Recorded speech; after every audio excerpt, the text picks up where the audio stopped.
j'ai suivi le vernissage de cette exposition et j'ai pu me rendre compte que le chef de l'État, Patrice Talon, a parfaitement raison de dire souvent que notre pays est capable de faire de grandes choses.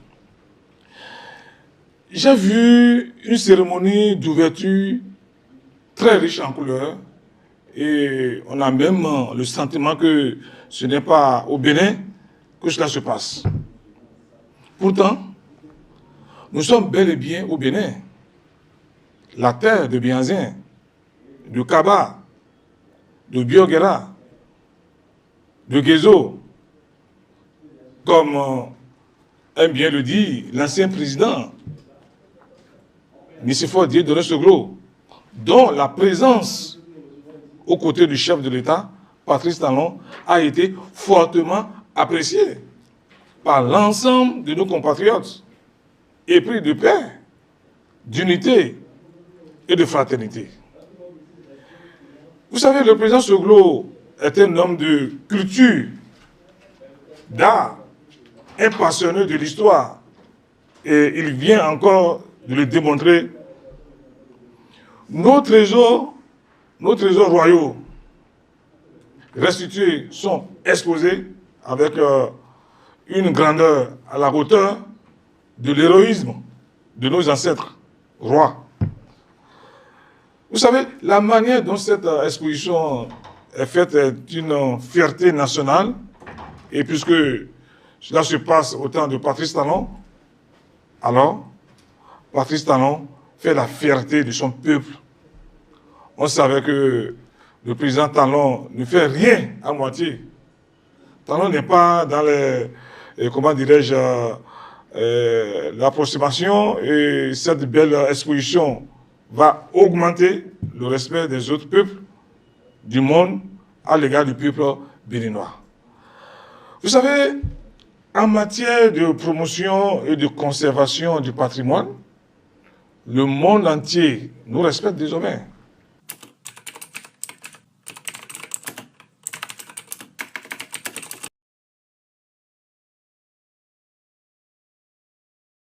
Monsieur le journaliste, est-ce que c'est quand il y a eu augmentation des prix sur le marché que le gouvernement du président Patrice Talon a pris la décision d'organiser cette exposition?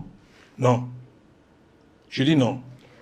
Cette exposition avait été annoncée en novembre 2021, au moment de la préparation du retour de nos objets d'art anciens. Ensuite, quand en 2016, le président Patrice Talon faisait la demande de restitution de nos trésors royaux, nous savons tous qu'une fois au pays, ces œuvres d'une grande valeur historique ne seront stockées dans un magasin ou dans la chambre à coucher du président Talon. Quand on revendique des objets qui font partie de notre patrimoine, c'est pour pouvoir les exposer chez nous et de façon irréprochable. C'est-à-dire en respectant les normes internationales et les standards modernes en matière d'exposition. Et cela a bien évidemment un coût qui ne dépasse pas le peuple béninois. Ensuite, je dois vous dire que c'est de la pure ignorance que de penser que les investissements consentis par le régime du président Talon dans la conservation et l'exposition de nos trésors royaux sont des investissements inutiles ou inopportuns.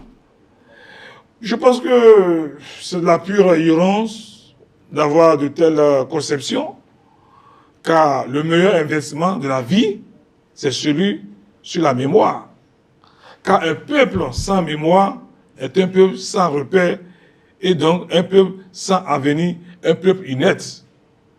L'argent que nous mettons dans la sauvegarde et la vulgarisation de notre histoire commune n'est pas une dépense inutile. Ça, on n'a pas besoin de faire l'université de Sorbonne pour le savoir.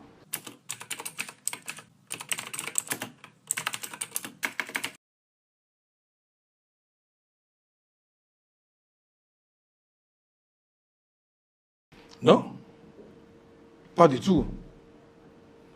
Je salue aussi la clairvoyance et le patriotisme de Lionel Zissou, qui, depuis 2017, nous démontre que la politique politicienne n'a pas droit de citer partout.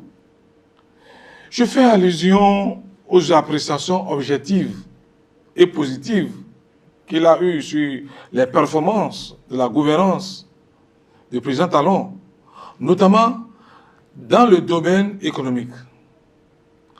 Les trésors royaux, symboles de la royauté d'hier, constituent le socle de la nation d'aujourd'hui, de la République du Bénin actuelle, en s'affichant aux côtés de Patrice Talon à l'occasion de leur exposition.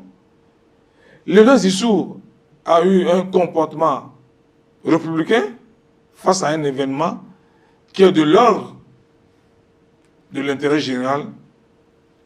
Quant à Kwame Kouché, qui a tenu des propos méchants et haineux à l'endroit de Lionel Zissou, en le traitant d'objet volant non identifiable dans la vie politique béninoise, j'ai déjà eu à le dire. J'ai déjà eu à dire mon sentiment, je l'ai dit haut et fort, et mon état d'âme dans une interview que j'ai accordée à l'un de vos confrères. Je l'ai dit et je le répète, mon jeune frère Kouché est en retard sur le temps et sur l'avenir. Et c'est parce qu'il est en retard sur le temps et sur l'avenir qu'il n'est plus l'homme de son temps. Il n'a plus de repères, il est sans boussole, il est en déphasage avec le peuple béninois et ses aspirations. C'est un adolescent politique, pour ne pas dire un embryon politique, qui est sous l'emprise des milliards qu'il n'a pas souffert pour avoir. Il est un homme seul, il est à ignorer. Par contre, le président Patrice Talon travaille, il n'a pas son temps. Et je demande au gouvernement de l'ignorer, de ne plus lui donner d'importance, en lui répondant, nous sommes ses aînés politiques, ses maîtres, ses professeurs.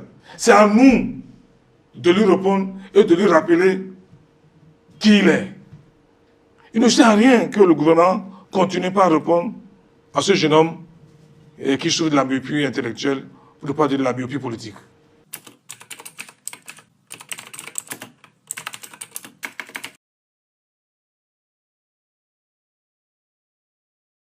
Chers amis journalistes, c'est ça que vous appelez révélation? C'est quand même ridicule. C'est ça que vous appelez révélation? Oh non. C'est plutôt de la délation, de la diversion.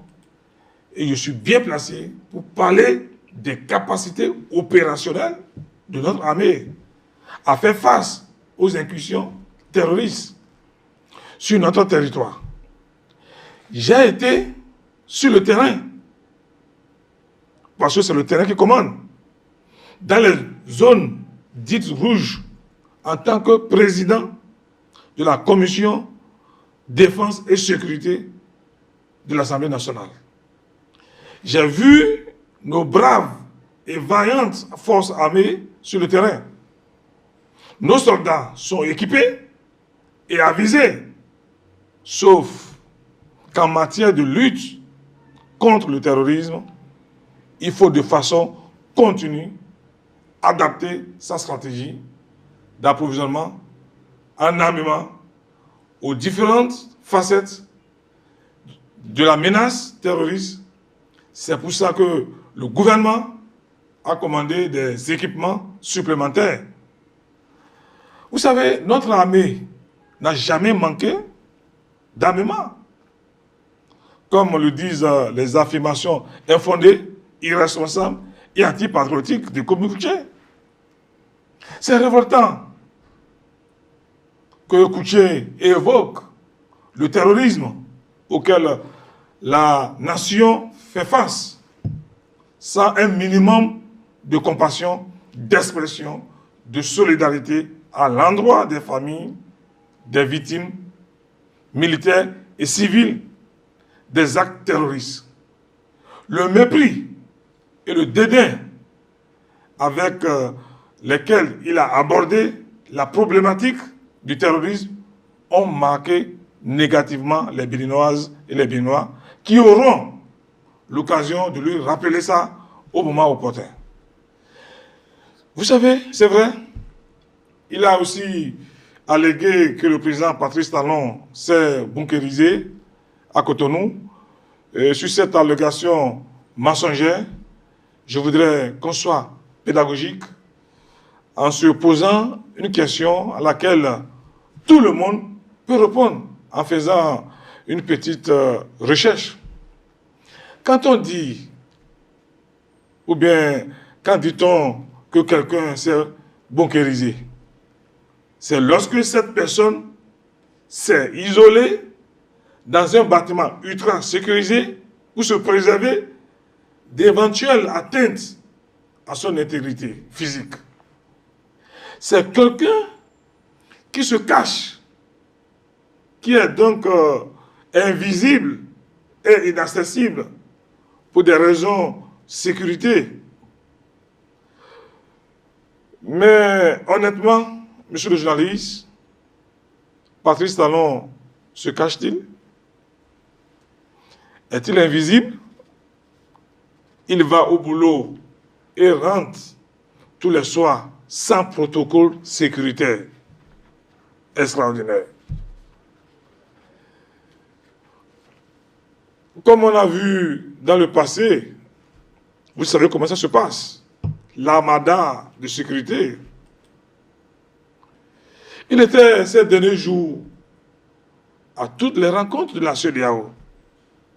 Il était même tout récemment à Bruxelles, au sommet Union africaine et Union européenne, au sommet de l'exposition en cours. Il était au milieu d'une foule.